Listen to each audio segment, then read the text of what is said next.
Aziz dostlar, Ümid İnşaatdan hər bir salamlayıram. Yeni qoyun qırxan aparatlarımız gəlir. Həm tokla işləyir, həm də batareyka ilə işləyir. Yeni aparatlar gəlib. Ümid İnşaatdadır, yaxınlaşıb əldə edə bilərsiniz. Belə var.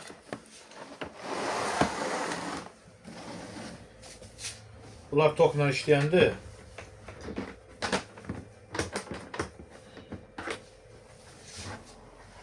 Tokla işləyəndirlər.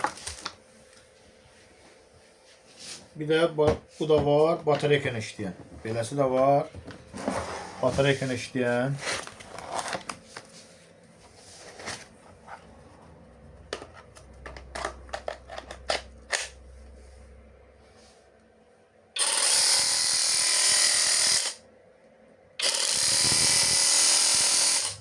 Firma malıdır. Endirimli qiymətlərlə Ümid İnşaatda gözləyirik.